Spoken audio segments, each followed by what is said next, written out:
bimbera ibibazo sinabivuga ko nibirebire mbivuze numva narira. Ndabyumva. Ya modoka nababwiraga zimwe zikora impanuka, izindi njya muri Kenya banyibira amafaranga. Nagiye muri Kenya ntwaye amafi, nacuzaga amafi, naje gucuruza amafi ngena muri Kenya, ngeze Nairobi. Amafaranga afite amafaranga mu madolari 60,000. Ndimo kuva kuri banke, kuri Forex Bureau njya kuri banke kuyaverisa kuri KCB. Ntabwo nzi ukuntu byagenze. Niba barayamayemo karifomu imiti isinziza simbizi. Ngiye ngiye kumenya ubwenge ndi mu bitaro byitwaga Kani. Ya mafaranga nsanga yose yagiye. Kugira ngo mveyo ni umukozi w'Imana wanyuje amafaranga y'itike. Iyo nshyiramo essence imodoka nayikodeshe yangere yakoze impanuka. Ndaza nsubira ku bundi buzima noneho. Ndageragezwa kweri. Twaramuherekeje tugeze mu nzira twari babiri. Aratubwira tuva rero. Umva rero mwabasore muramenye ntihazagire umusore n'umwe unereta. Yego. Ngenda jya ngo twikorere Imana ntihazagire umusore unereta. None urumva yarashyizeho limite, yarashyizeho urukuta rukomeye. Turaba Kristo kandi umukristo yakubwiye umva ko ari ukuri. Cyane. Ubwo twahise dushyiraho limite tuvuga tuti gutereta ubwo sefini birarangiye. Kuko n'ubundi njye nabibabwiye biri mu mutima wanjye. Yego.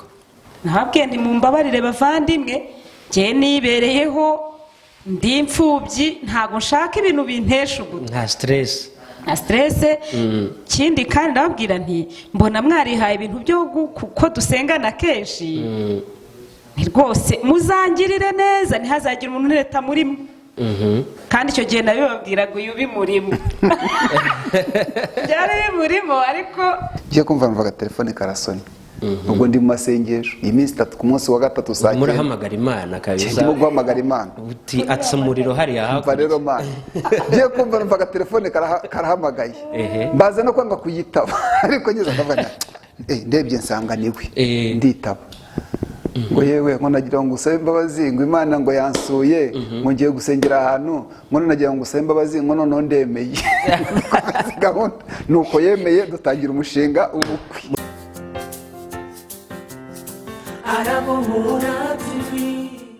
Twongeye kubaha ikaze rero bakunzi ba Arabohora TV, mwemwe mudukurikirana umunsi ku munsi, mukurikirana ibiganiro bitandukanye ndetse n'ubutumwa bunyuzwa hanga kuri iyi channel. Turizera neza yuko aho muri hose mukomeza kunyurwa kandi tujya tuyibona no mu butumwa mugenda muduha mutushimira yuko byinshi mu biganiro binyura hanga bibafasha. Uyu munsi rero nkuko mubibona kuri Arabohora TV hari abantu babiri ndetse muri kumva n'ijwi rishyashya mutari kubona uri kuvuga, ariko ndizera yuko uko biri kose ikiganiro cy'uyu munsi kiza kubaryohera. Ngira ngo murabona yuko hariho Evangeliste, Mama Axela ndetse na Papa Axela. Sinzi rero icyo baduteguriye uyu munsi, icyo nzi cyo nuko ibyo tugiye kumva uyu munsi biraza kuba ari ibintu byiza cyane. Mama Axela, Yesu ashimwe. Yesu ahimbazwe. Umeze neza? Meze neza. Ndabibona no ku maso kabisa. Yesu ari ku ngoma. Papa Axela, amahoro ya Yesu. Amahoro ya Yesu. Nukuri pe. Abane natwe twese. N'abadukurikiye bose. Hari abantu bajye bavuga bati ibintu byacitse, icyorezo cyaje mandi mazina ngo kirihinduranya, ariko amahoro Yesu atanga arenga ibyo byose tukabasha gukomeza tukabaho kandi tukanezerwa tugashima Imana. Ndizera ko namwe muri mu mashimwe. Reka rero mbere yuko dutangira ikiganiro cyacu cy'uyu munsi, munyemere Mama Axela abanza dusengere, hanyuma ibintu byose tugiye gukora n'ibyo tugiye kuvuga tubiragize Imana kugira ngo umwuka w'Imana abe hagati yacu muri iki kiganiro. Data, mu izina rya Yesu tuje imbere y'amaso yawe, turagushimiye. Uri umwami mwiza, uri inshuti yacu ya bugufi, uri ibyiringiro byacu. Mwami Imana, uyu mwanya izina ryawe ryubahwe ku bwacu. Ijambo ryawe ritubwira ko waturemeye kuguhimbaza, nta kindi waturemeye. Niyo mpamvu tugushimiye kandi turi imbere yawe tuvuga ngo ushimwe, ushyirwe hejuru, wongere wubahwe. Turasenga kugira ngo ijambo ry'Imana rigwire mu bwoko bw'Imana, amaraso ya Yesu Kristo akavaringe buri wese. Kandi dusengeye uyu mwanya tugiye kwamamaza ishimwe ryawe, tugiye kuvuga kugira neza kwawe, tugiye kuvuga gukomera kwawe. Mwami, imirimo wakoze ni myinshi, tuyikusanirije hamwe tukuramburiye amaboko. Mwami, cyubahiro ni icyawe kuba turiho, kuba tugenda, kuba twarakumenye, ibyo byose turabigushimira mwami. Turiho kugira ngo tuguheshe icyubahiro, turiho kugira ngo izina ryawe mwami ryubahwe, abatakuzi bakumenye, nyaguhora ku ngoma Imana. Turiho kugira ngo abarushye, abaremerewe baruhuke kubw'ijambo ryawe mwami Imana. Twongeye guca bugufi cyane, tugushyize hejuru. Izi gahunda zose turaziguhaye kugira ngo bari wowe uziyobora, ntaba ari twe papa, ahubwo izina ryawe aba ari ryo. Tubisabye twizeye mu izina rya Yesu, amen. Amen, amen. Urakoze cyane mama Axela. Amen. Ndizera ko ubu ngubu noneho ijoro ryabihaye go ahead cyangwa se ryabihaye pass kugira ngo byemerwe. Ryabivivuye. Uyu munsi rero ngira ngo akenshi tujya dukunda kubona papa Axela azanga kuri Arabohora TV ariko ari nk'umunyamakuru. Uyu munsi rero ntabwo ari umunyamakuru kuko haje undi munyamakuru nubwo mutari kumubona, ariko niwe munyamakuru hari uyu munsi. Ubu noneho kugira ngo papa Axela abaze uyu munsi turamubaza. Ntabwo twifuje yuko papa Axela aza kuba ari wenyine, ahubwo kubera ko ijambo ry'Imana ravuga ngo ikimana yafatanije n'akagira ugitanya, ntabwo mama Axela yari kubakoreye, kubera ko ibyo tugiye kubaza papa Axela ushobora gusanga na mama Axela hari amakuru abifiteho bikaba byamworohera cyane kugira ngo abone uko adusubiza. Rero twifuje yuko baza kuba bari kumwe kugira ngo ikiganiro cyacu cy'uyu munsi kize kugenda neza. Uyu munsi papa Axela rero aradusangiza urugendo rw'ubuzima cyangwa se ubuhamya ku buzima bwe, twabikubiye mu kintu cyangwa se mu nsanganyamatsiko twise ishuri ry'ubuzima. Papa Axela, iyo tuvuze ishuri ry'ubuzima cyangwa se gutekereza kuri iyo nsanganyamatsiko ishuri ry'ubuzima, wumva ari iki bimaze cyangwa se bisobanuye iki ku buzima bw'umuntu? Ishuri ry'ubuzima, ese ubundi habaho ishuri ry'ubuzima umuntu afite ahantu ajya kwicara? Ubundi tuzi ko ishuri umuntu ajya kwicara mwarimu akamujya imbere akamwigisha, ariko se ishuri ry'ubuzima ryo riba rimeze gute? Urakoze cyane. Ishuri rero ni ikintu ujyamo ukagira ikintu wigiramo. Hari igihe wigishwa n'umuntu cyangwa ukigishwa na mwarimu cyangwa ukigishwa n'umuyobozi wawe cyangwa ukigishwa n'aho utuye na karitsiye ushobora kwigisha, cyangwa aho wabonye akazi urimo gukora mu kazi naho ugashobora kwigisha. Ishuri rero njye nafashe ubuzima bwacu bwa buri munsi mbugeranya n'ishuri. Niyo mpamvu ushaka kuvuga ngo ubuzima ni ishuri, kubera ko uravuka, wamara kuvuka ukagira abakwitaho, bakakwitaho, bagera igihe bakagucutsa. Bamara kugucutsa, icyo gihe utangirana n'ubuzima. Utangira kwiga uragenda imvura ikakunyagira, ukagenda rimwe ukabura menevare, ubundi bakakwirukana, ubundi ugahura n'ibibazo bikomeye. Rero nafashe ubuzima bwo mu isi tubamo bwa buri munsi mbugeranya n'ishuri. Mu ishuri rero harimo abiga ari abahanga, ubuzima bukaborohera. Noneho hariho n'abiga bitoroshye. Bishobora kutoroha kubera kubura menevare, bishobora kutoroha kubura imibereho yo kurya, ukajya ku ishuri ushonje. Hari igihe nyine ubwo buzima bwo mu ishuri bukugora, hari nabo bworohera. Rero muri iyi si rero hariho abantu ubuzima bworoheye. Hari umwana wavukiye mu bisubizo, ubuzima bushobora kumworohera. Ubwo ni wa wundi nyine dushobora kugeranya na wundi wize afite ubushobozi bwose. Noneho hakaba n'undi ujya kwiga kugira ngo bifate bikaba ikibazo. Gufata bikaba ikibazo, urumva? Cyane bibaho. Gufata bikaba ikibazo. Noneho no kugira ngo azabone minervari nabwo bikaba ikindi kibazo. Rero ubwo buzima nabufashe mbugereranya n'ishuri. Muri iyi si rero duhura n'ibigeragezo bitandukanye.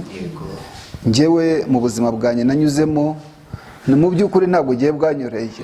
Wenda utarangira mu buzima bizemo, turacyari ku gisobanuro cy'ishuri ry'ubuzima. Yego. Uravuze uti hari igihe umuntu abubamo wenda ubushobozi bwe afite ntibumubashije gutsinda cyangwa se kwitwara neza muri iryo shuri. Ese iyo umuntu ageze aho atsindwa muri iryo shuri, ashobora kubyitwaramo ate cyangwa se amaherezo yashobora kuba yayo? Buri gihe ikintu cyose cyitwa ishuri, igisubizo ni kimwe, ni ukwihangana. Nta kindi, kuko watsindwa nta kindi gishobora kuguha ibindi byiringiro kereka kwihangana ukongera ugasubiramo. Ubwo urumva no kwihangana. urihangana ugasubiramo. Rero ubu buzima ngiye naje kubona nsanga igisubizo gisa nkaho kirimo ni ukwihangana. aha ngibyo rero abaye nkaho duhaho gatoya ku gisobanuro cy'ishuri, ariko noneho turaza kuryumva neza. Ntacyo, reka nabwo se nk'ubivuga kugira ngo abantu babyumve neza. Uyu munsi ushobora kugira inshuti, reka nivugire wenda madamu tubana, ashobora kumbera ishuri. Bitewe n'iki? Bitewe n'uko mba naramushatse ngira ngo tubane, noneho akagira ibyo akunda njyewe ntakunda, sibyo? Kugira ngo tubane rero nuko mbanza kumwiga. Sibyo? Urumva atari ishuri se? Ugomba kumwiga ukamenya icyo akunda, ukamenya icyo yanga, ukamenya icyo akunda, ukamenya icyo yanga, ukamenya niba yarakaye ndabyitwaramo gute, ese bundi twoye kujya gusubira muri mudu gute, ese niba namukoreye amakosa kugira ngo mbivemo biragenda bite. Urumva ni ishuri nyine, ni ukwiga, ni ubuzima bwo kwiga. Ibyo rero abantu bakurikiye baraza no kugenda wenda babitubwira, batubwira uko bari kugenda babyumva hasi muri commentaire, ariko icyo ntekereza cya mbere kiza kudufasha kubyumva neza kurushaho ni ubuhamya ugiye kudusangiza. Ubwo buhamya buraza kuduha ishusho y'ishuri. Hari igihe bishoboka wenda ko ari byiza waciyemo, kuko wavuze ko ishuri umuntu ahuriramo n'ibyiza cyangwa se bibi, ariko uko byamera kose amaherezo y'inzira ni mu nzu, byanga bikunda. Iyo udatsinze habaho kwihangana, ukongera ukagerageza andi mahirwe. Hari n'igihe rero ushobora gusanga wenda ari n'ibintu, ari inzira igoye cyangwa se ari ishuri ryagoranye, ku buryo n'umuntu uza kuba akurikira iki kiganiro avuga ati ubwo nanjye ndi kunyura muri ibi bikomeye, ariko uko biri kose hariho inzira umuntu ashobora kuba yanyuramo akabasha gutsinda, akongera kugira ku munezero Imana yamugeneye cyangwa se yamuremeye. Ijambo ni rya Papa Axel. Yego, urakoze cyane. Ubuzima rero bugira ibice bibiri, bugira igice cyiza cyagushimije, bukagira n'igice kibi cyakubabaje.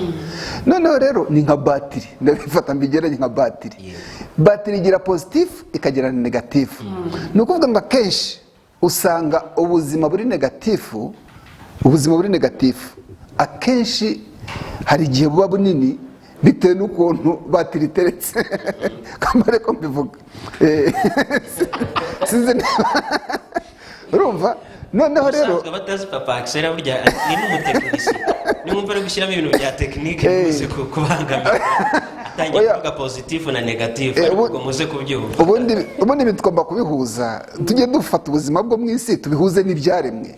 Buriya hariho igice n'Imana iturema, yaremye hano iharema hasa neza, hano iraharema naho ihagira umukara. Buriya ni positif ni negatif. Imana rero hari igihe ikugira gutya ikiganza, icyo gihe ugaseka ukishima, noneho yaguhindurira gutya, uwo munsi ugakubitika. Wowe byagenze kereka niba wishaka ko ntanga ubuzima buri negatif, kuko bwabaye bwinshi cyane abantu kandi bwaba bashaka buri negatif nyine. Abantu bakunda kumva ibibazo very good, kubera ko turi guca muri ino minsi si turimo yuzuyemo ibibazo kurenza ibisubizo. Abantu benshi barataka, ariko twongere tunabakomeza tubabwire ko hari Imana itanga. Amen.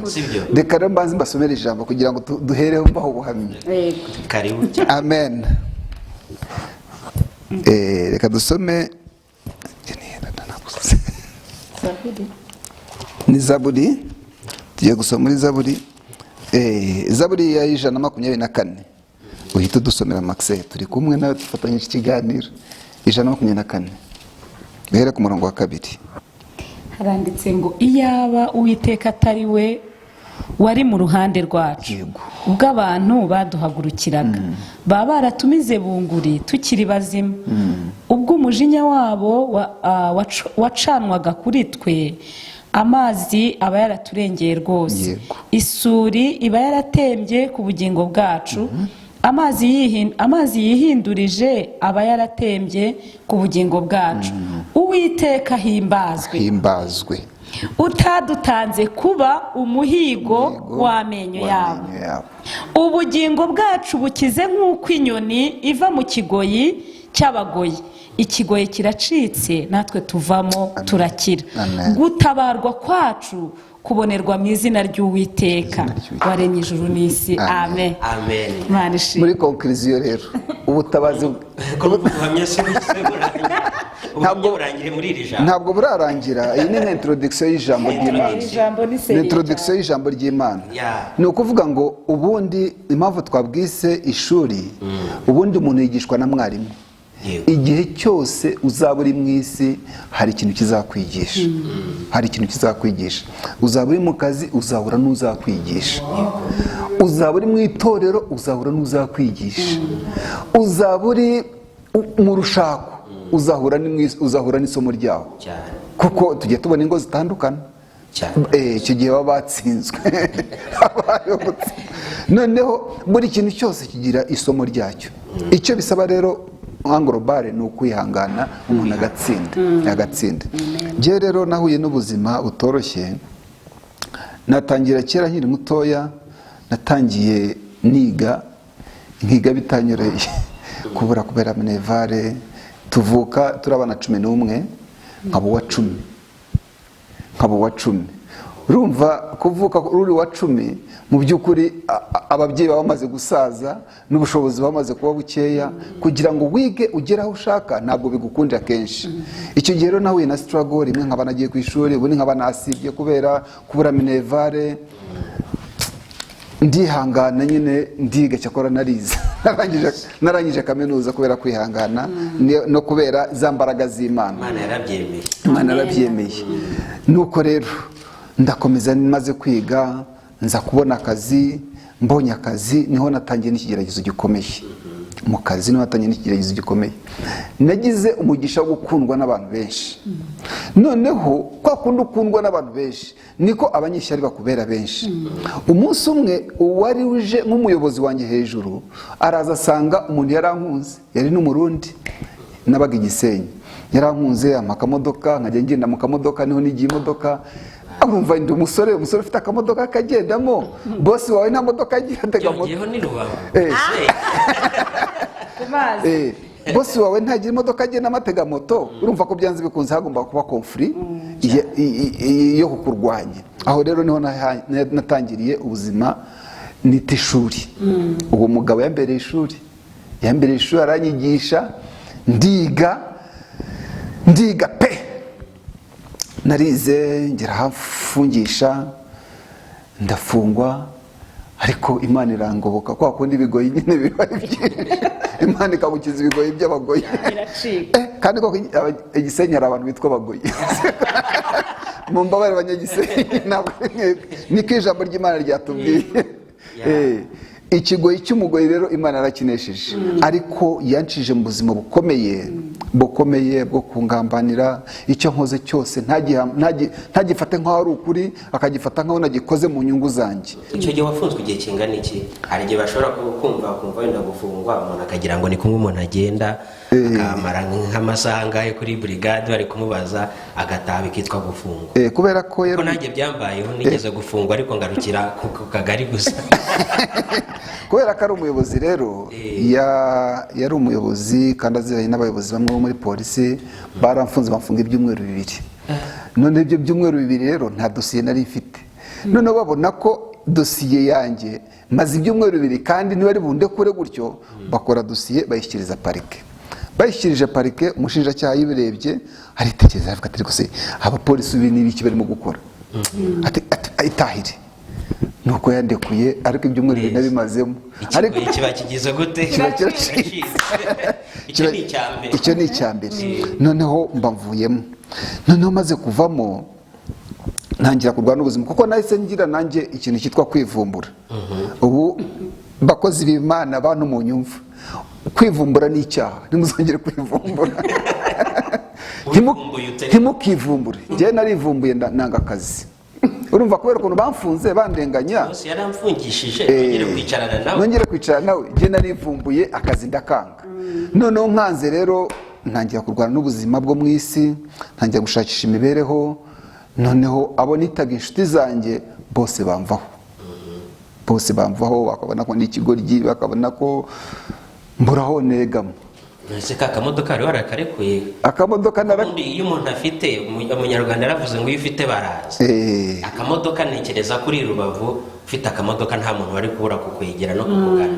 Akamodoka rero naje kukagurisha, narakagurishije narakagurishije ndahava njya Kigali. Ngeze i Kigali mbabanza kuba mu mafamiye, urumva nari narashaka nari narubaka, mba mu mafamiye bukacya mu gitondo bakambwira tuzi ibyombo, najya kubona nkabona baba bagiye ku kazi batiteka mpaye inka. Rero mbona ngiye kuba umukozi wo mu rugo ndavuga nti rero nta hantu aho kugira ngo ubuzima butere imbere ahubwo burasubira inyuma. nivumbuye ku kazi ngiye koza ibyo mpita nigira inama rero yo gukomeza urugendo rw'amahanga. Njya mu mahanga, ngeze mu mahanga ubwo twumve ko wivumbuye n'ahandi wari utuye, aho ngaho wari uri kuba i Kigali urivumbura utireka n'ahangaha. Yego, ariko hone ko ari nko kwivumbura ko narasezeye. Ko narabasezeye mbabwira ko ngiye ngenda, hari umuntu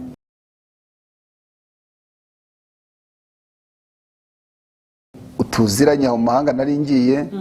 Ngeze ni Kampala, tubivuge reality uko bimeze.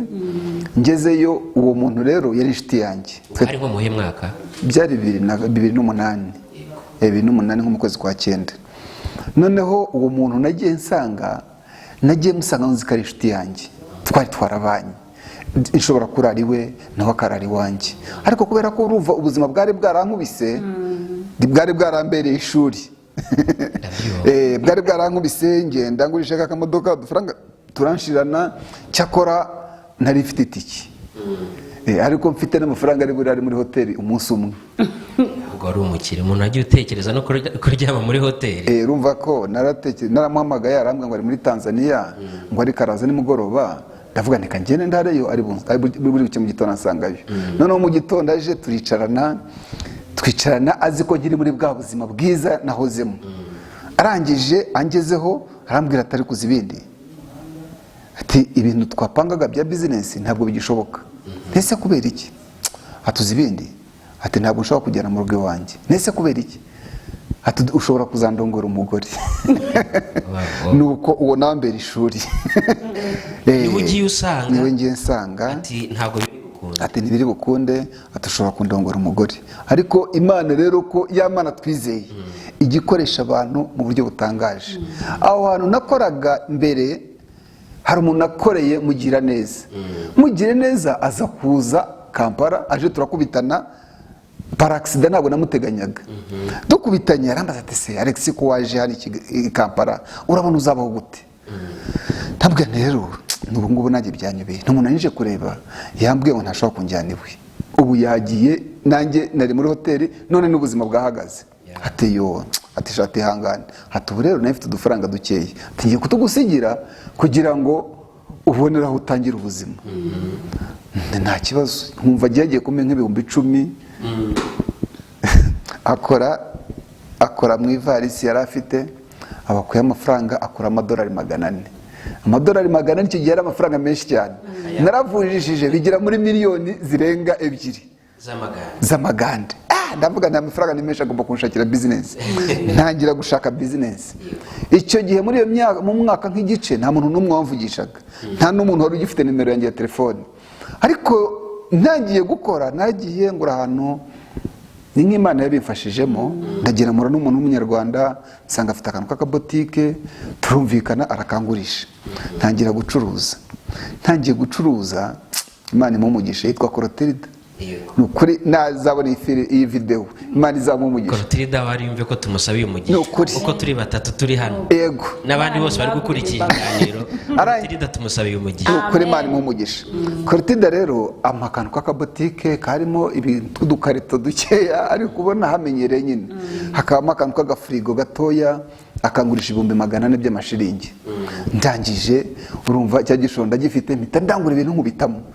Nakoraga amasaha 28 ku yandi 28. Urumva nari giye nyine. Bya bintu by'Ubugande twumva ngo ntago baryama. Ntabwo naryamaga. Nkora 28 ku yandi 28. Ko nabagamo nta handi najyaga, nta wundi mutwe tuziranye, ngiye nkora 28 ku yandi. Nza kubona amafaranga, ngura n'imodoka, ngura fuso, ngura na tagisi. Numva ubuzima burongeye bubaye ubuzima. Nuko cya kigoyi kiba kirongeye kiracitse. Cya kigoyi cy'umugoyi kirongeye kiracitse. Ariko iyi Imana igufite mu mugambi wawe nta hantu wayicikira. Noneho ariko ubwo nasengaga, ubwo nari namaze gukizwa, ubwo nazanye ubuhamya nyine bw'ubuzima, ntabwo nazanye ibyo gukizwa n'ibindi. Yego, nazanye ubuzima busanzwe bwa buri munsi.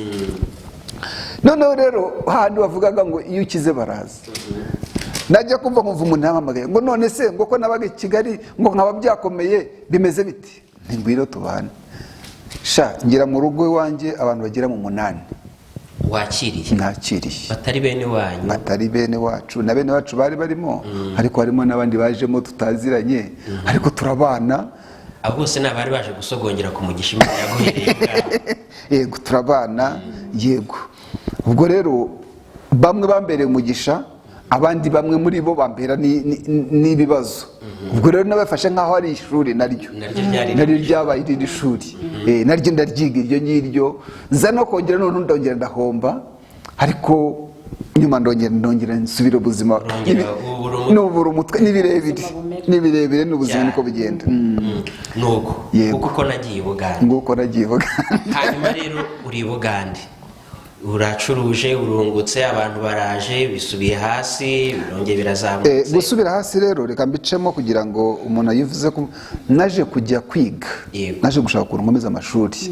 None nkomeje amashuri mpamagara abavandimwe, baraza, mpamagara umuvandimwe nizeraga, ndamuzana kugira ngo afashe business. Noneho rimwe nkaba nagiye ku ishuri, ubundi nkaba nagiye muri business. Urumva stabilité iriana kuyikontorora, nicyo kintu cyatumye bisa nkaho bisubira hasi. Yego, hanyuma bisubiye hasi, urumva unaniwe gukontorora ibyo byose, hanyuma kugaruka mu Rwanda cyangwa se kuva i Bugande byaje kugenda gute? Kuko ubwo naho twumvisha ishuri ryaho, reka tubyite ko wagiye wimura ibigo. Uyu munsi wari uri kuri iki kigo, ejo wagiye kuri iki. Hanyuma iryo shuri ry'i Bugande ryaje kurangira gute kugira ngo wongere kwibona ugarutse mu Rwanda? I Bugande rero naje kumera neza, ndanakira, mfungura na sako, ngira sako de microfinance icuruza amafaranga, urumva nari meze neza. Wari rwiyemezamirimo? Nari rwiyemezamirimo ufatika. Noneho rero kuvayo rero dore kunavuyeyo, hari umukozi w'Imana waje arambwira ati ariko uzi ko nabonye Imana ikugara mu Rwanda, gukora mu Rwanda. Arambwira ati mbabarira, njye ntabwo nasubirayo, ntinumva bitanashoboka. Ariko ubwo nari maze kumenya n'umusheri wanjye. Nari maze ni Bugande twamenyaniye mu Rwanda, ariko yaje kubwiriza Igisenyi, ariko none aza kuza ni Bugande, namusanze yiga i Bugande. Yigaga i Bugande. Noneho aza kuva ku ishuri ryabo, nanjye mvuye ku ishuri tuza guhura ahantu twasengeraga, turaganira, ariko turaganira, ariko yemera kuzaza kubwiriza iwacu. Noneho ku kubwiriza iwacu ku Gisenyi, i Bugande aho nigaga. Noneho aho niho twamenyaniye muri make. Reka gatoya, urumva ko utangiye gushyiramo ingingo zindi zegereyemo, reka nze umvishamo kandi irindi shuri ubwo twamaze kwiga. Reka warumajije, urambaza ute se waje kuva yute? Oya, ubwo ntabwo tukihavuye, uraharetse kuko kuhava kandi twumvisha ko haje mu ndi muntu kandi nawe yibereye ahangaha, byaba ari gusimbuka paje cyangwa se gusimbuka umwaka. Nta kibazo. Reka dufate iki gihembwe rero cyo guhura na mama Axela. Hanyuma uramutumiye ngo aze kubwiriza, ariko mwari mwarahuye no ku Gisenyi. Yego, mama Axela wamutumiye gusa kubera ko wari umuzimo iyo mpano, cyangwa wenda umubona no ku Gisenyi hari uko wenda wari waratangiye kumutekereza ariko wenda guca mu maso? Urakoze cyane. Ntabwo icyo gihe namutekerezaga, ariko nari narasenze Imana impa n'ibimenyetso. Yego, icyo gihe narasengaga n'umunyamasengesho ukomeye, nubwo nacuruzaga, nubwo nigaga, ariko byagiraga nijoro igihe cyose nkajya kurira ku musozi w'amasengesho. Ni prayer mountain, niho nasengeraga. Noneho uko nasengaga Imana yampaga ishurirwa. Noneho ahubwo tunahura sinigeze mbyibuka, njye nari nasenze Imana ibimenyetso. Irambwira ngo ikimenyetso cya mbere, umukobwa muzabana azaba atagira rukunda abahungu. Ikimenyetso cya kabiri, niwe uzagusaba nimero ya telefone, ntabwo ari uzayimusaba. Ikimenyetso cya gatatu, nuko uwo muntu azaba ari ugomba kumubera umubyeyi. Yego, ibyo bintu uko ari bitatu, byari bitatu. Noneho rero aje, urumva twahurira twasengeraga, araza arabwiriza. Noneho baza kujya kutwakira, nk'abanyeshuri nyine b'abanyarwanda baje gusengera aho ngaho, baje gusengera kuri urwo rusengero rwa Rehoboth. Ibyo wakoraga iki mu mirimo isanzwe ikorwa mu itorero? Nari umuririmbyi muri korali. Nari muri korali. Ufata mikoro se cyangwa wabaga wibereye ku murongo w'inyuma? Buriya rero ngira ijwi ryiza cyane. Ngira ijwi ryiza cyane ku buryo niberaga ku murongo w'inyuma. Impamvu mubajije nagira ngo numve ko hari impamvu iyo ari yo yose turaza kubyumva.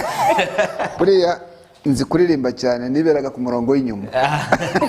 Impamvu nari nshometsemo ako kabazo nagira ngo numve, kubera ko akenshi kugira ngo umuntu abashe kukururwa n'undi byanga bikunda nuko hari icyo aba yamubonyemo yagaragayemo. So numva bisa nkaho bitari byoroshye kugira ngo ube mu bantu bagaragara cyane. Ntabwo ari cyaduhuje. Icyaduhuje nuko nari ndi ku kindi kigo, nawe ari ku kindi kigo. Yego. Kandi kuri icyo kigo hari abanyarwanda, no ku kigo cyacu hari abanyarwanda. Tukajya twihuza rero tugasenga nk'abanyarwanda, nabo bakihuza bagasenga. Tugashaka no gutumira abashyitsi bavuye mu Rwanda. Tugashaka kwihuza kugira ngo wibuke uzamure mikoro. Nyine twashaka no gutumira abantu nka korali yo mu Rwanda, tukishyira hamwe rero nk'ibigo byegeranye kugira ngo dutizanye imbaraga. Ikimenyetso cya mbere cyo biragoye kubona uko tugisobanura cy'uko ari umuntu utarakundaga abahungu, ariko noneho ikimenyetso ndakigusobanurira. Kuko aka nimero ya telefone byaturutse kuki? Kunyaka nimero ya telefoni yayinyatse agira ngo azaze kubwiriza iwacu ku kigo cyacu. Noneho ndambwa nta kibazo ntuzaza. Ubu nyine urumva batwakiriye parti imwe yabiga kuri iki kigo nabiga kuri iki kigo. Noneho we ni wari uyoboye kubiga kuri icyo kigo, nanjye nyoboye kubiga ku kigo cyacu. Noneho rero urumva yinyakaga nk'umuyobozi mugenzi we uzaza kubwiriza. Abayobozi ba delegation ebyiri bahuye. Yego. Abakwatse nimero. Abanyatse nimero. None se ubundi imbere yaho nta bandi bakobwa bigeze bakwaka nimero ku buryo wenda ashobora kuvuga uti nahangaha w'ingu ubwanyatse nimero wenda none? Icyo gihe ntabazinyakaga, ahubwo n'igihe zibakaga. Urumva iyo uri umusore hari umuntu ukunda akavuga uti uyu muntu rero tuzaganira. Njye rero n'igihe zibakaga. We rero yaje ari winyaka aho kujya ngo ujye nyimwake. Akikwaka mu mwuka hari ikintu wigeze wumva gikoma kuri cya kimenyetso? Uwo munsi ntabwo cyakomyeho. Ntabwo cyakomyeho. Noneho turanamwerekeza. Kugira ngo tunyaruke. Turanamwerekeza. Mu izina Mama Axela nibutse ko nigeze nivuga izina.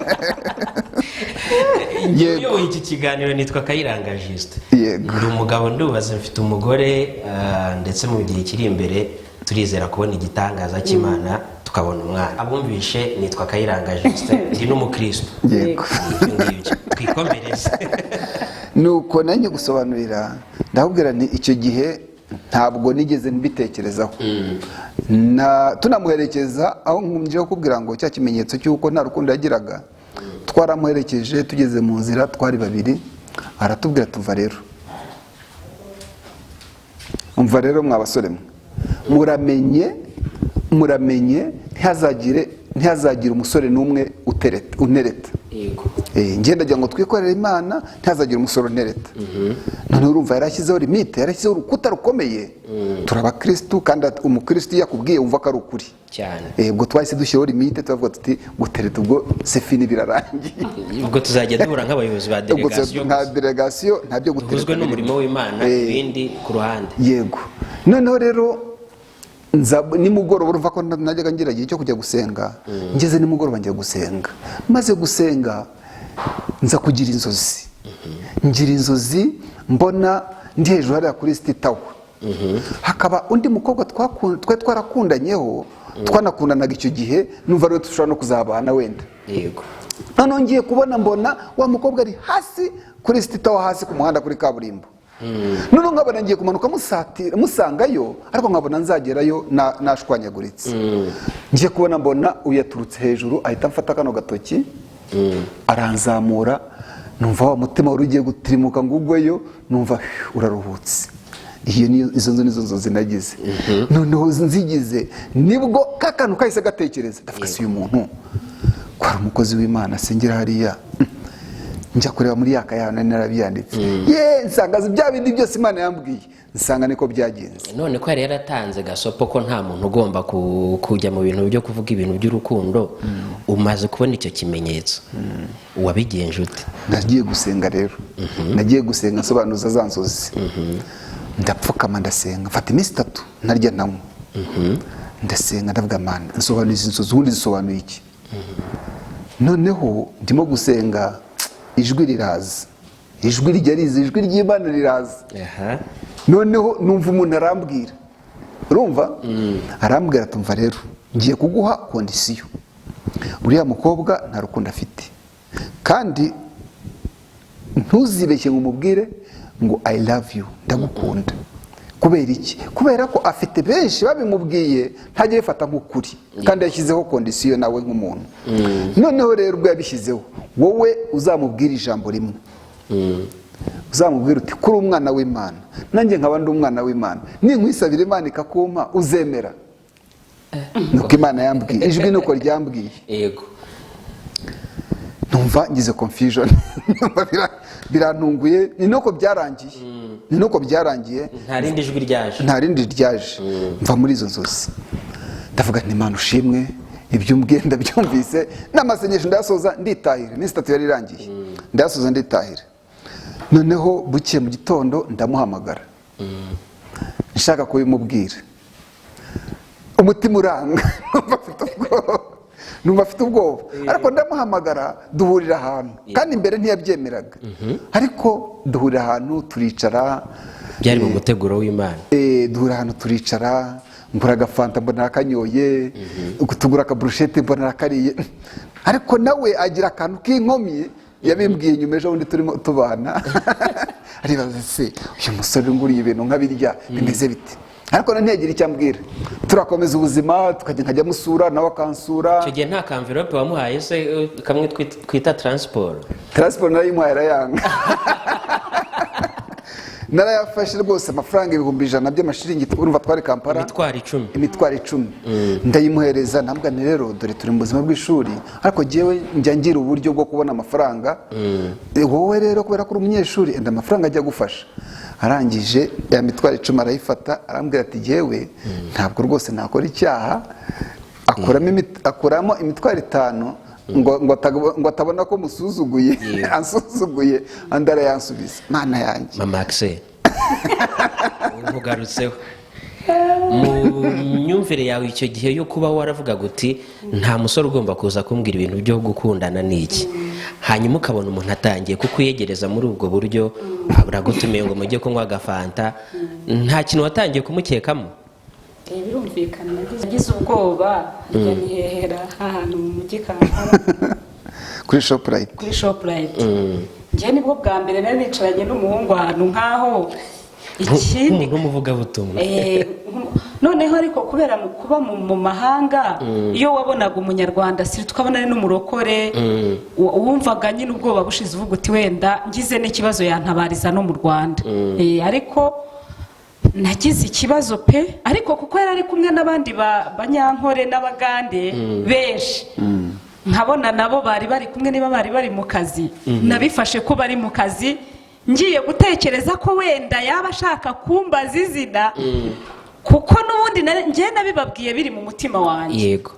Nababwiye ndi mu mbabarire bavandimwe, njye nibereyeho ndi imfubyi, ntago nshaka ibintu bintesha uguta, nta stress. Kindi kandi ndababwira nti mbona mwarihaye ibintu byo ko dusengana kenshi, ni rwose muzangirire neza, ntihazagira umuntu leta murimo. Kandi icyo gihe nabibabwiraga uyu bimurimo, byari bimurimo ariko bicogoramo gato. Hanyuma rero akoba karaje aho ngaho nyine, urumva yarantumiye, twari twaraye no mu butayu dusenga, ariko nari naramwizeye ubundi. Yego. Impamvu nanamwitabye nari naramwizeye, yari yarabaye nka musaza wanjye, ari umuntu nisanzuraho ku buryo ntatekereza yuko yarenga kuri kondisiyo yo ko namubujije ngo anerete. Birumvikana. Rero akoba kajemo ariko atari cyane, kuko hari n'abandi bantu iyo mitwaro 10 ayiguhaye ariko hari ikintu namurebyemo icyo ngicyo kitubwire rero. ikintu namurebyemo uwo munsi namurebyemo ko ashobora kuba harimo agakundo muri we kandi ako narakarebaga cyane. Warakabonaga? Oya, no mu bandi iyo uri umukobwa ubwiriza ugiriye abakunzi benshi cyane.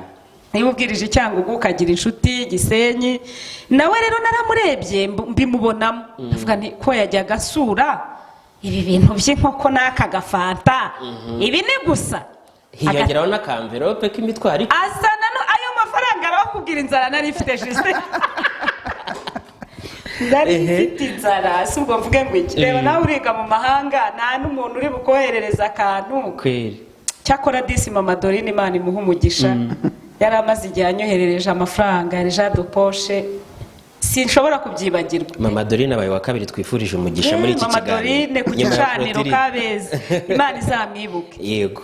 Yari yaramfashe nk'umwana we nkajya kubona nkaranyeje imitwaro 5 ati sumeze ute ndaho, ariko iyo mitwaro 10 yarampaye ngiye naratekereje ndavuga nti uyu muntu urabona ikintu gikunda gushobora abakobwa kenshi Justin, hari igihe umuntu aza kuzanira impano n'ibiki ukazananirwa kumwikura akagufatirana n'ibihurimo akagufatirana n'ubukene ukananirwa kuvuga oya, bityo bigatuma ushaka umuntu utakunze kubera gutinya. Igihe natinyaga guhemuka cyane, nafashe rero ayo mafaranga ye ntamubwira nti rwose pe ndayakeneye ndi no mu buzima bubi ariko njyewe ndi umuvugabutumwa. Yego.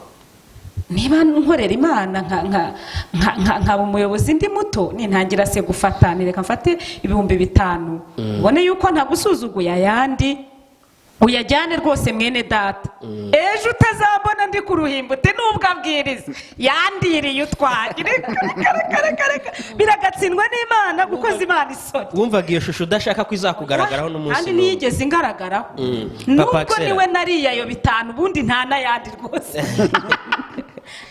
Papa Axel, utangiye rero ishuri noneho ndavuga kurambagiza. Reka ne kubyita gutereta, iyo tubuze gutereta bita byumvikana mu mvugo itaryoshye cyane. Utangiye ishuri ryo kurambagiza, ubwo niryo tugezemo, turacyari muri rya shuri ry'ubuzima, ntago turagera mu kugraduating. Byagenze gute? Gutereta rero byarangoye. Impamvu byangoye twabyise kurambagiza. Okay, reka tubyite kurambagiza. Urumva mbere narateretaga noneho ngeze mu gihe cyo kurambagiza. Noneho gihe cyo kurambagiza rero nari mfite condition. Imana niba yakubwiye komeza ugende ku ijwi ry'Imana, kuko nutandukira gatoya uradeviye urabuyobike. Je rero urumva narasenze ndavuga rero Mana ibyo wambwiye. Nyuma yaho naje kumuhamagara, nanamuhamagaye yaje mu Rwanda, ndamuhamagara ndambwa nva rero ko Imana yambwiye gutya, ko Imana yambwiye ngo nkwisabire ko tuzibanira uzabyemera. Kuri umwana w'Imana nkaba ndi umwana w'Imana, nkwisabire ko twibanira wabyemera. Araseka ati abasenze ni benshi uzagenda usenga nikwiha witwarire. Ndangije ndavuga nta rero Mana ntawe yantayego nyine nuko yambwiye akohereje gusa ngo ujya gusenga. Ndangije nawe ndagenda uko yabimbwiye niko nagiye ndagenda najya nkubita n'amasengesho y'imisi 3 ntarya nanywa. Imana aramuturubitse nijoro iryo joro uwo munsi agenda agiye gusenga ahantu araze kubyivugira aragenda agiye gusenga ahantu ahageze akijije mu muryango ngo niko hamukongo hagarara aho ngaho nguriya bari abahungu 3 uwawe urabona ari uwuhe? Harimo ngwigikara, harimo imibiri yombi, harimo n'inzobe, ariko giye nkaba ari igikara muri bo. Ngo umukozi w'Imana bwaterega ntawe uzamucikira, ati n'ikimenyimenyi waraye umubabaje, ati pfuka mu musabe imbabazi, umuhamagara umusabe imbabazi. Ngiye kumva mvaga telefone karasoni, ubwo ndi mu masengesho iminsi 3 ku munsi wa 3 saa 9 murahamagara Imana kabisa. Ndimo guhamagara Imana uti atse umuriro hari aha. Mva rero Mana ngiye kumva mvaga telefone karahamagaye, mbaza no kwanga kuyitaba ariko ngeze ndavana ndebye nsanga niwe nditaba. Ngo yewe ngo nagira ngo usabe imbabazi ngo Imana ngo yansuye ngo ngiye gusengera ahantu ngo nagira ngo usabe imbabazi ngo none ndemeye. Nuko yemeye dutangira umushinga ubukwe. Muri kuvuga ibyo bintu rero nkashaka gucikwa ngo mvugemo ibyanjye, ariko Imana ifashe simbivuge. mama Axela, hari abantu batajya bumva yuko umuntu ashobora gusengera ikintu nk'icyo ngicyo ngo kibe cyaba. Hari abantu bavuga ngo icya mbere ni ukubanza ugakunda hanyuma ibindi ukabisaba Imana, ariko wakunze. Wowe kubwirwa n'Imana ibyo bintu utaranabanza no gukunda byarakoroheye? Ntabwo byanyoroheye kuko aho najyaga hose baranabimpanuriraga, nanjye nkajya ngira inzozi ariko nkumva bidashoboka kuko nyine nawe ntarakunda. Njye nibwo bwa mbere byari binambayeho kuko najyaga nshyiraho gardefu, mvaga ntashaka stress, ariko noneho ni ukuri anabimbwiye kuko naramubujije byaragize, narabipinze kwa ndavuga ni se uyu muntu uko biri kose ashobora ko arimo yiterera urwenya, arimo ariterera urwenya kuko njye naramubwiye, yabanje kubimbwira ndi Kampala ndi ku ishuri, arambwira ati rero kuri umwana w'Imana hanjye nkaba ndundi ngiye kukwisabira Imana wanyemera. Ko yambwiye ntacyo rwose yongeyeho, ariko abimbwiye nari ndi mu Kivuru urahareba kwa hari ati nabamuhigira twarabanaga muhigira mba muri Jehova. Ndamubwira nti rero nti wa muvandimwe we wikwirwa wivuna, kujya kubaza Imana uyisenga ngo ikume jewe ndaguhakane ndumva bitarimo. Twibera abavandimwe nk'uko dusanganywe, dore ko je nakuriye mu bintu by'Imana ntiwamenya hirya no hino wenda waba ufite n'abandi, reka twibanire nk'abakozi b'Imana. Hanyuma wisanze wowe wapfukamye wafashe telefone uhamagara. Nje naramubujije ndamubwira ni wijya gusenga, aranyinginga we yari afite ibanga, ariko ukuntu nabyumvise ashobora kuba yari afite ikintu koko yavuganye n'Imana. Yego rwose pe, kuko abatwumva reka mbabwire numvaga bitaza neza, nkareba noneho icyo gihe cyari n'igihe byari mbana na basaza banjye ndakiga na musaza wanjye arakiga, nabonaga ari ibintu bisa naho bitakunda pe. Rero naramuhakaniye ndamubwira nti gusa naramubwiye nti genda usenge, ntihari ndabamaze ibisirirwa ikanyarira basengera, singiye kubavuga mu izina barahari. Ntibikwirwa rero wivuna, ntige nkanjye Betty nguhaye igisubizo ndabona bitakunda. Ntago byakunda niko mbibona, sinajyaga nca ku ruhande nigeze nkubeshya rata, najyaga mubwiza ukuri. Ndi kugira ngo twihute, bigeze ahantu ufukamye ufashe telefone uramuhamagaye, urumva hari izo mbaraga wazikuye? Doraho nazikuye, kandi wari wahakaniye umuntu umubwira uti ibyo byibagiwe. Reka kumuhakanira, urumva hari uwundi nawe wankundaga ariko ataba mu Rwanda. Noneho urumva jewe hari igihe kigera umukobwa akaba agacanganyikirwa akabona ari abahungu beje, aza muri ariko nanjye namureba nkabona arakijijwe, kabimubonamo najyaga mbona yaramaramaje nkabona afite agakiza pe, kandi njye nakundaga abantu bafite agakiza, ikindi batagira ibintu byinshi bimwe. Kubona umuntu wamaramaje se ntago wowe watangiye kwiyumvamo akantu basi naho kaba ari agacu na kamwe umugaragohereza ntakubeshye, ntago kari karaza pe, gusa naramukundaga kandi cyane, umukundaga nka mwene so muri Kristo. Yewe byari byararenze mwene se akaba nk'inshuti yanjye, ariko atari ukuvuga ngo ni fiance, umuvandimwe kuko namufataga niko nafataga na Sam Marari yari inshuti ye, ndubazabyumva, namufataga nk'inshuti yanjye, nk'umuntu nyine w'umunyeshuri uri mu mahanga kandi unamenyereye ikiriya gihugu, ushobora no kumfasha yenda mu bihe byo guhohoterwa ko habagamo. Hari nk'ukuntu bakugongaga, buriya dufite igihugu cyiza, Bugande barakugongaga bakajugunya munsi y'umuhanda, ntihagire n'umuntu umenya ko wanapfuye. Rero numvaga ari umunezero kugira abanyarwanda bene wacu tubana mu gihugu bantabarize. Rero kuza ukuntu namusabye imbabazi, ubwo niho twari tugeze. Ugeze ahantu umukozi w'Imana ati mu telefone, yewe yarampanuriye pe, yarabanje hangaha mu Gakinjiro nyinjira bati hagararaho, kiriya gikarura cyangira iki ko muzabana uko umva rwose mgize n'isoni, nawe baza umuntu w'umuvugabutumwa bakurondoreye utaricara no ku ruhimbi. Ngo nawe abasore bajye bagira ikibazo cy'uko ari ibikara bakumva yuko batazakundwa, bamenye ko Imana ibavuganira. Nawe ubwo rero barabimbwira, nyuma rero yo kubimbwira nongera gusengera mu cyumba ahantu hariya Kicukiro, yego ndi kumwe n'abakozi b'Imana harimo umushumba, madamu w'umushumba n'abandi. Ubwo rero umuntu arampanurira arambwira ati rero umukozi w'Imana yari umuhanuzi atananze aribwo bwa mbere ambonye. Yenda iyo baba baziranye nari buvuge nti wenda yababivuganye. Aravuga ati hari abasore batatu. Yewe muko hari igikara, hari inzobe, hari imibiri yombi. Kandi wowe mutima wawe uri kuri wa wundi. Namwumvaga sivuga ko mvuga ibintu byinshi cyane. None rero uriya siwe muzabana, uwo w'igikara rwose niwe muzabana kandi ni umwana mwiza, nubwo ubona hari ibintu udakunda kuri we nduwiteka nzabitunganya umukundi. Ibyo wabona gutakunda kuri Papa Axel ni nk'ibiki? Nyine urumva icyambere nabonaga urumva jena nakuriye mu gakiza. We rero yakijijwe yaranyweye inzoga nyinshi, aranatereta n'amabuwate n'ibiki byose yari yarabimbwiye. Natekereza umuntu rero wanyweye izayo ku Gisenyi. Bakuriye ku Gisenyi. Bakuriye Igisenyi ajya yivugira ngo ni kwa nyanja nge sinana. Ngavuga nti uwo muntu nanjye uyobora itorero bizahura biti? Ese ntazananiza mu murimo w'Imana? Ibyo rero nibyo ntakundaga. Numvaga ibyo aribyo byose umuntu wakuriye mu nzu y'Imana ariwe niwe natekerezaga. Ariko naje gusanga Imana iturebera twebwe ikanaturebera neza.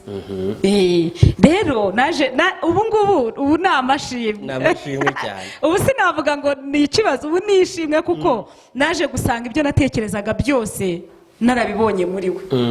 Noneho rero ukuntu naje kumusaba imbabazi, urumva hahise haburaho nk'ibyumweru 2 haje wa muhungu wundi wari i Burayi.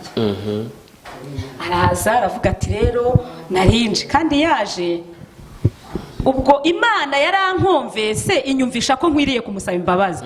Ndazimusaba. Mama Fils urabizi aho twari kumwe avuga ati uriya muntu niba Imana hari ikikubwiye musaba imbabazi umwemere ko Imana se ribivuze nitamuhamagara. Twavuye nko mu cyumba gutya dusohoka muri salo ndavuga rero umukozi w'Imana imyaka imaze kuba 6. Yari imaze kuba imyaka 6 muziranye. Yego.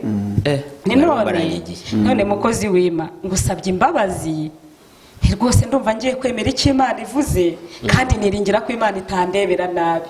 Ubwo hari mu 2010 na kangahe na kana hari cyangwa na yego na kane 13 gutyo na gatatu nko mu kwa 9. Gutyo. Papa Axel Karame ikigoyi operation mu ijuru none iciye ikigoyi kubera ko aho ngaho reka mvuge ngo nta effort yawe ikomeye uretse gusenga hanyuma ijuru rikikorera ibyaryo. Ubonye telefone ije urayitabye ati mbabarira. Ubundi ku basore, ku bantu b'abasore no reka ngereke wowe wenda nuko wowe wari umukristo nibyo byiza, ariko ku musore no nkaho wari ukoraga business Bugande hari undi uhita yikomanga mu gatuza ati mission yanjye ndayirangije. Ngewe ntabwo navuga ko misiyo ndayirangije kubera ko bari hari ibintu tujya twitiranya. Ibintu by'Imana bitandukanye n'iby'isi. Niba Imana ikubwiye ngo nzakugira gutya, icyo gihe ujya ku mavi kubera ko ni Imana ibikubwiye, ushatse ukomeza umugambi wayo kuko Imana iryayo no gusenga. Icyo gihe rero ngewe navuze nti Imana ndagushimiye. Narapfukanye. Donc umaze gukupa telefone navuze nti Imana ndagushimiye, ahasigaye ubukwe buzaba ryari.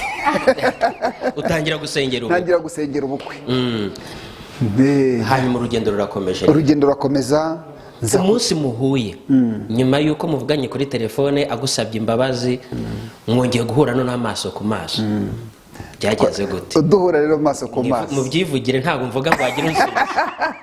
Duhura amaso ku maso urumva yari ari mu Rwanda agenda i Kampala. None haraza aje hari twagiye hari ejo hari ahantu twasohokeye hari ahandi kuri Garden City. Twasohokeye ahantu hitwa Garden City. Ubwo twahagiranye na hehe muri ino Kigali uyu munsi? Ni nka convention ngira ngo ni mu rwego rwa convention urebye ko niyo niho twasohokeye cyane. Turatembera umunsi wose burira bukiye mu gitondo muri mu mashini turi mashini hari nka saa 8 nagari umunsi wose. Nyine we twabonanye nka saa 8 burira arataha bukiye mu gitondo turasohoka tujya kureba inyamaswa. Urumva dutangiye ubuzima, dutangira kwishimira imirimo y'Imana. Dutangira kwishimira imirimo y'Imana. ni nabwo twahise dutangira gutegura ubukwe.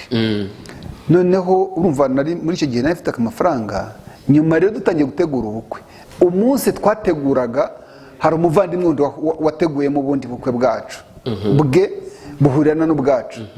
Bisaba ko umuryango umbwira ngo ubwawe buburetse kubera ko uracyari muto, uyu niwe mukuru, bari bwo bubanza. Ako rero katumye mbwigiza inyuma gatoya, niho Satani yangeragereje. Noneho ikindi kigoyi kiravutse, ikindi kigoyi kiraje.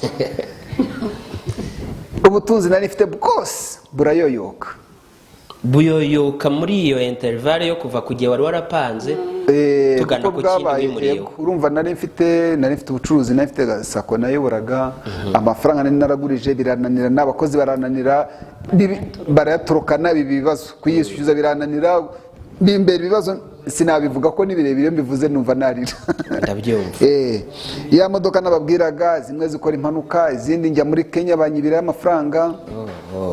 Nagiye muri Kenya ntwaye amafi, nacuzaga amafi, naje gucuruza amafi ngera muri Kenya, ngeze Nairobi amafaranga afite amafaranga $60,000 ndimo kuva kuri banke, kuri Forex Bureau njya kuri banke kuyaverisa kuri KCB. Ntabwo nzi ukuntu byagenze, niba barayamayemo karifomu imiti isinziza simbizi. Njye nongeye kumenya ubwenge ndi mu bitaro byitwa Gakani. Ya mafaranga nsanga yose yagiye. Kugira ngo mveyo ni umukozi w'Imana wanyoheje amafaranga y'itike, iyo nshyiramo essence, imodoka nayikodeshe, yangere yakoze impanuka, ndaza nsubira ku bundi buzima. Noneho ndageragezwa kweri ku buryo ndongera nsubira hasi, ku buryo nageze inaha mu Rwanda. Hageze umuvandimwe arebye ukuntu meze, arambwira ngo njye gucuruza ibirayi Kimisagara. Ubwo buzima nabwo nabugezemo, mbicuruza mfite umubabaro mwinshi, nabyo birananira kubera wa mubabaro. Uvuye ku kigo cy'imari ugiye gucuruza ibirayi nuko naho nyine birananira kubera wa mubabaro. Urumva ubuzima ntabwo buba bumeze neza, birananira neza. Icyo gikomere wagikijijwe ni iki? Nakijijwe na Kristo. Ni Kristo n'uyu muvandimwe wambaye hafi. Arambwira atumva rero sheri, njyewe nzi kuribyina, nzi gukorera Imana, ntabwo tuzicwa n'inzara. Ntibishoboka. Hari akajambo kare twaze tuvuga ngo icyo yavuze yarakivuze. Noneho hahandi nagiye mu mubabaro, uyu rero niho yagaragaje imbaraga ze, yagaragaje ubutwari bwe. Icyo gihe ndi muri uwo mubabaro naje kuryama ndasinzira. Nsinziriye inzozi ziraza, ziza mbona mfite igikomere ku kaguru.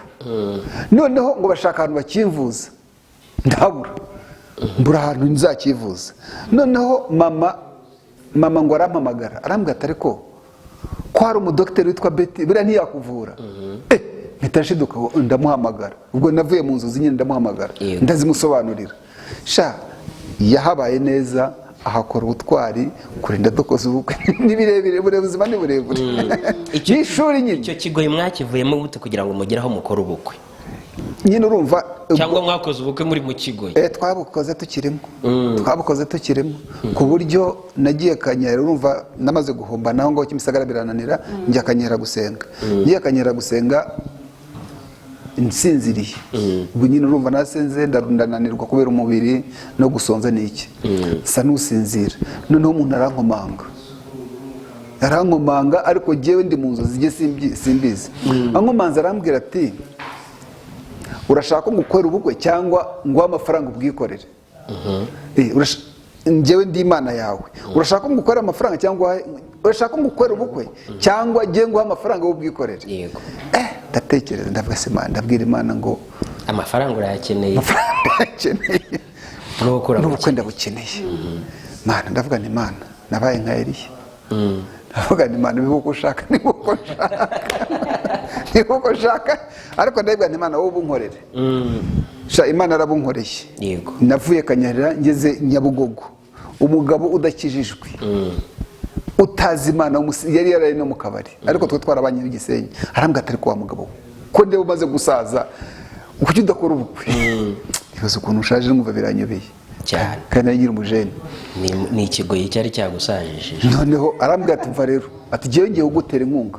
Ntaseraniriye Kayiranga, ati jewe ngiye guha kuri Sainte Famille, kuri Sainte Famille ngo afite sare.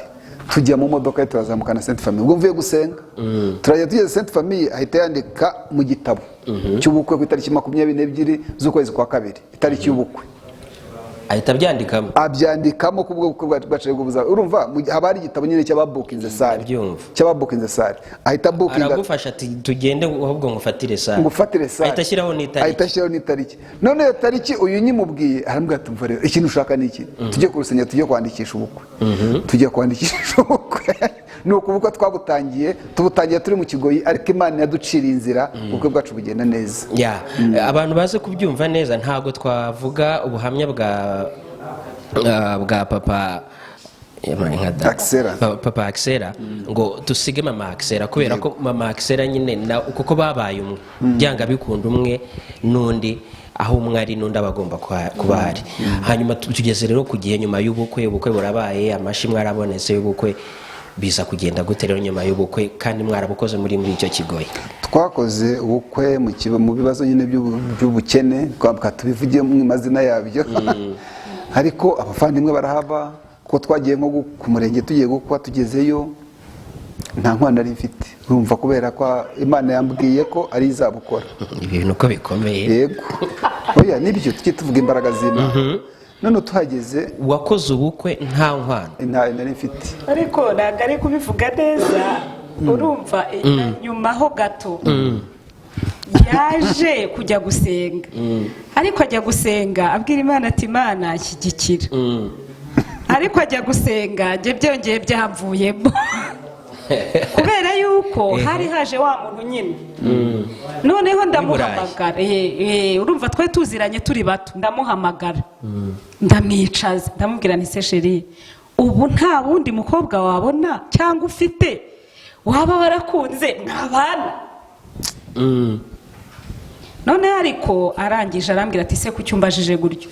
Ndabwira ni rero ni hari umuntu tuziranye rwose, kandi urabona Imana yaratugerageje, urabona nta kantu nifitiye mu mufuka, nawe Imana yakugerageje nta kantu ufite. Siko nakubwiye twicaye ara, ndabwira ni none reka mbane n'uriya muntu ingeri Burayi nzajya nkohereza ku madolari. Je nta mutima mubi nagira. Utangiye kumukunda ariko umuhunga? Hoya naramukunda gaseri kandi binarimo, ariko jewe ni kubwenge bwanjye bwambwira. Noneho kandi iyo mba ndi n'umuntu uzi nko guhisha cyangwa ufite utundi tuntu, ntago ibyo wabibwira fiancé wawe. Yego je nabimubwiraga, namwisanzuragaho, numvaga ari umuvandimwe wanjye, ari inshuti yanjye. Ni none uyu muntu yaje kandi niwe na famille izi, ni nawe famille izi ishaka. Kandi ngiye mu bintu ntinya intambara nazagirira mu muryango. Yenda nk'abantu b'iwanyu bakavuga ati uyu mugore uzanye n'ibiki ntitumushaka cyane n'ibiki, ibyo bintu hari bihari. Ati wacu ibyo ntibiha. Ndambwira ni none waritse nk'abana n'uriya muntu rwose wakwihanganye ko ntakwanga, ariko wababari. Uyu muntu rero ndamwubaha bikomeye. Yaravuze ati Betty ni kubyumva ati nta kibazo. Ahita yigira gusenga rero sasa, agenda kubwira Imana, aneza Imana, aravuga ati Imana niba koko waravuganye nanjye, ha Betty urukunda nkundi. Yego kandi ankunda urukundo rwinshi, kuko mu buzima bwanjye koko ntabwo nigeze nkunda abahungu, numvaga bitaza. Yego niba ngiye umuntu avuga ngo umuntu yakugerageza ngo ukanga umugabo ugashaka undi, wapi, ntabwo ari ibintu rwose biri hafi. Byaje rero kugenda uti yagiye gusenga asaba Imana ko isura, ariko ndatekereza ko chérie wari ubabaye. Yaragenda abwira Imana ati Imana niba rero twavuganye Betty nta nkundi kandi mbibona, ese koko abana n'umuntu atanagukunze ngo ubibone? Yaragiye aransengera, urukundo ruraza. Yavuye ku musozi, umva muhamagara buri munsi, umeze ute? Mu bintu nigeze nkora ngewe. Icyo nicyo kimenyetso nabonye yuko Imana yemera ko twabana. Ikindi aranambwira ati jewe nta wundi mukobwa mbona nabana nawe kireka wowe, nta n'undi numva nakunze. Turabiganiraho, nawe urabizi ibintu by'urukundo, ntese ubuzima tuzabaho gute? Turabiganira, ariko kubera ukuntu nari namaze kwiringira Imana, nanamaze no kumukunda, je nariyemeje ndavuga nti niba umuntu ashobora kunkunda ku rwego rwo kumarana imyaka igera muri 6-7 ntajya ahandi, se bura nuko naho uyu muntu arankunda, niyemeza kubana nawe. Yaje rero ngiye kumwerekana iwacu, aza yaje n'amaguru ntabizi. Ahageze umukecuru abagiye mu mwuka ati wi papa, ati umugaragu wawe uramwemera? atariko yaje n'amaguru. Ndavuga ni se koko nagiye kukwerekana waje n'amaguru. Ariko Mana yaramugerageje ariko izamurengera cyane. aza n'amaguru.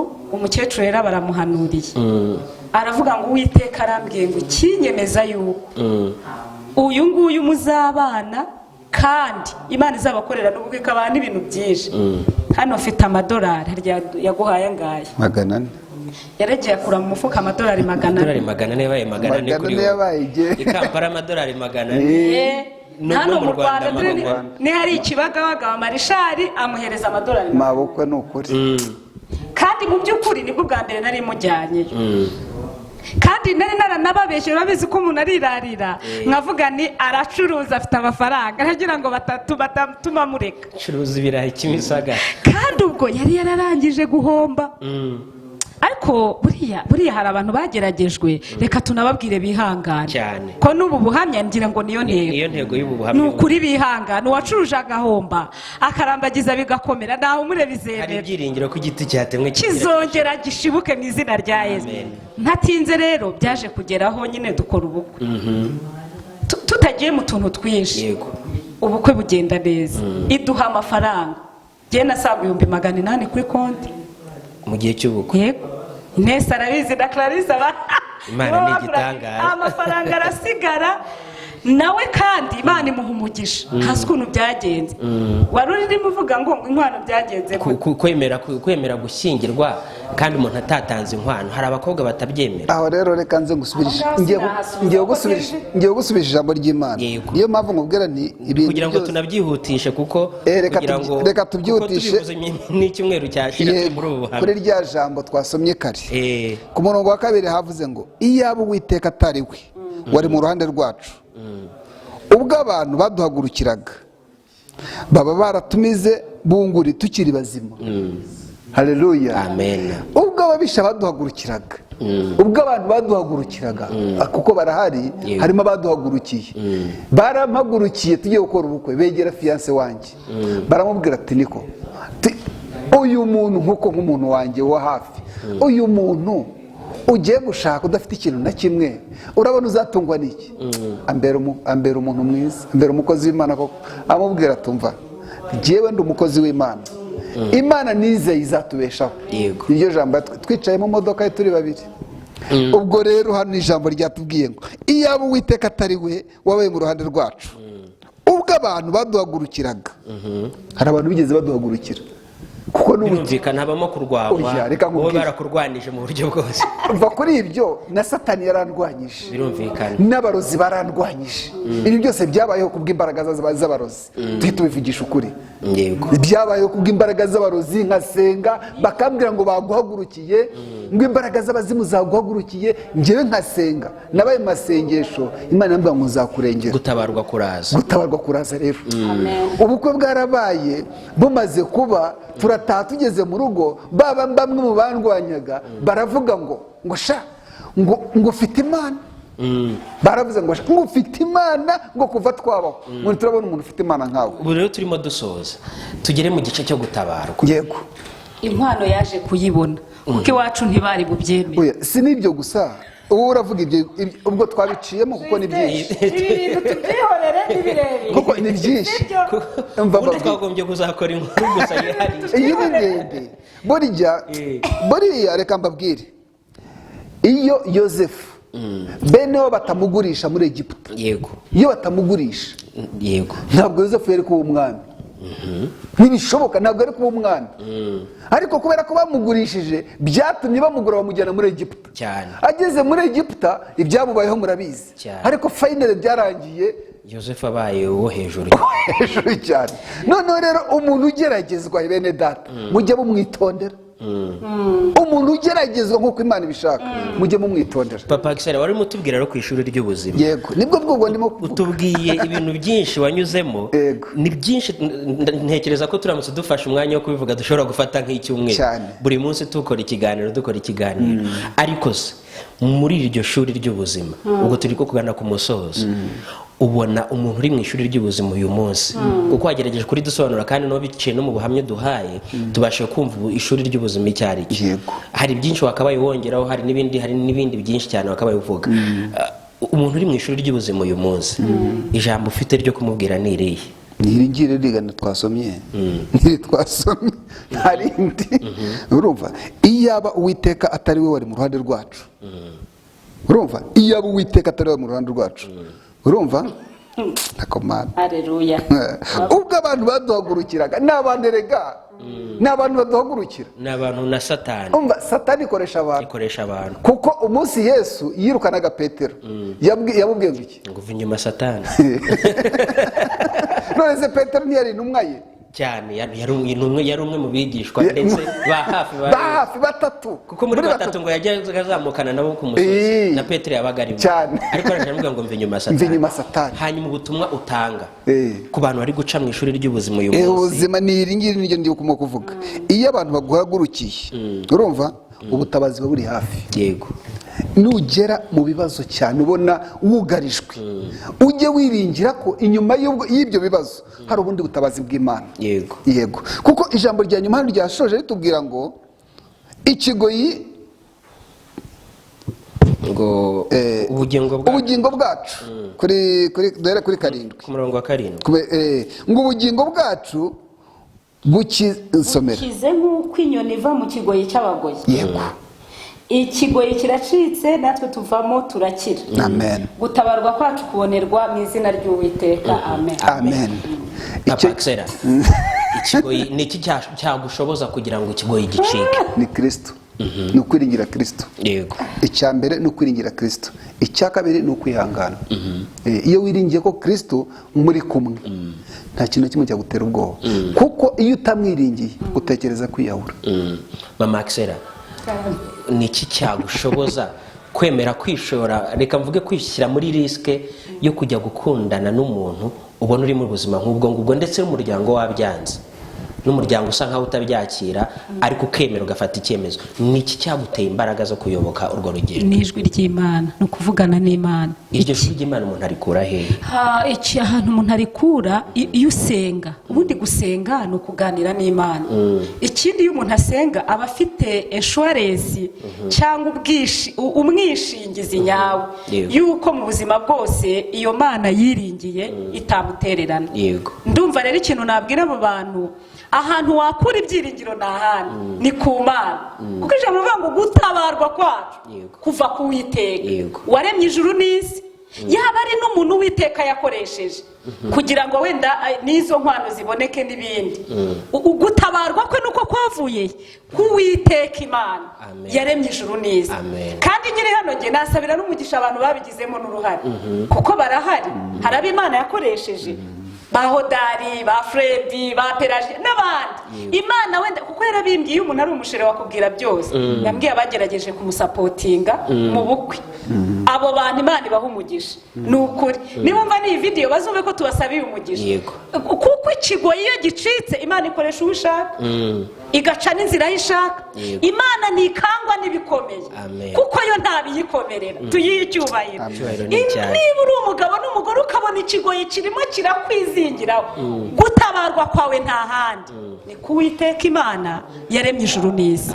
Ikindi nababwira ni uko mu ijuru hari Imana igihindura ibintu. Uyu munsi niba ubona hano, ejo izekwereka hano. Yego. Yona niwe yaheretse arahimbaza ati haleluya, Yesu urashubije. Ngo yohereza inandikerera rwa ruyuzi ati n'ubundi nari narabivuze, ubundi Imana nge dupfiki. Arije Imana igerageza abantu bakibwira ko ari cyo izoba riramwakira ati nari narabivuze unumine newe. Rero kwihangana nicyo gisubizo nawe yari yabivuze. Kwihangana, kugumana n'Imana, gusenga, aho hose hajya haboneka igisubizo. Ikindi ishuri ry'ubuzima wakunze kumubaza, nuko nyine ari we wibasiye, nanjye ishuri ry'ubuzima ndarifite. Ariko iryo shuri iyo uryiganyemo na Kristo uranesha.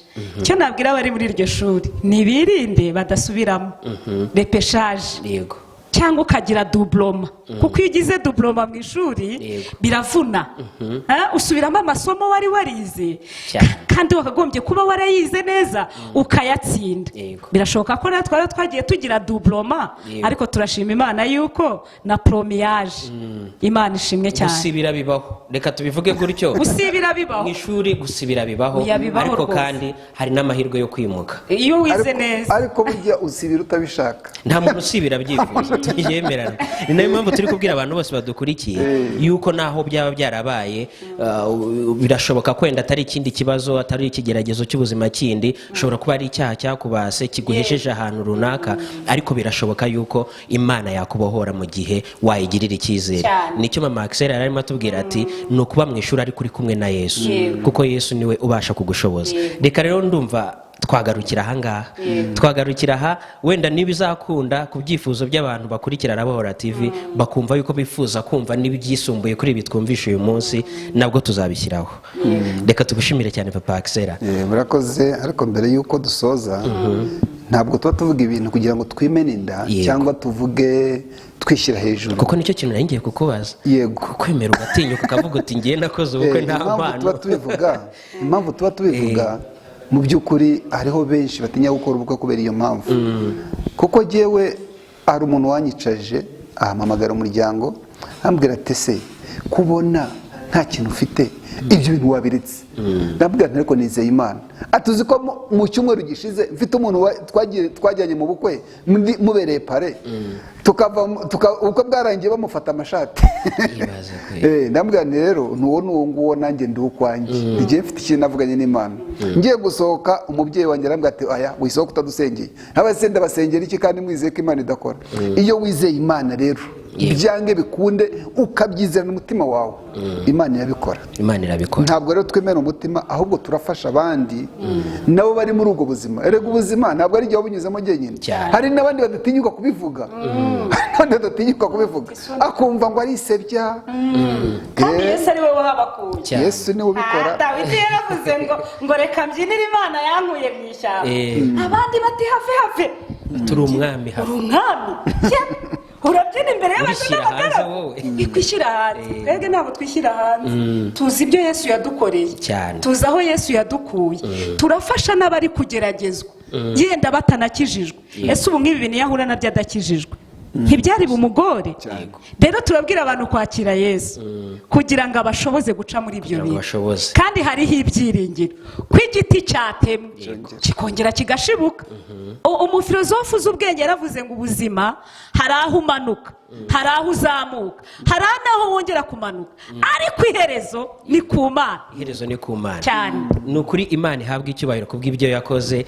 Ngende umuhamya wabyo, kubera ko niba yageze aho babwira ko yahombye akagera ku kigero cyo gucuruza ibirayi Kimisagara nabwo bikanga, ariko uyu munsi niba ntamenye ibanga ni abantu bashima Imana. Ndetse munabareba ubu ngubu kuri televiziyo kuri Arabahora TV murana ko ari abantu bameze neza, batoshye. Ni ukuri pe, kubabona byonyine umuntu yahimbaza Imana. Imana ihabwa icyubahiro kubw'ibyo yakoze, byarenze gukora ubukwe. Imana ibaha umugisha w'urubyaro, abana bameze neza.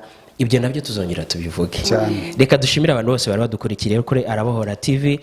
Ntekereza ko ibiganiro ndetse n'inyigisho n'ubuhamya nibyo muzagenda mukomeza kubona ahangaha kuri Arabahora TV. Imana ibahe umugisha. Arabahora TV.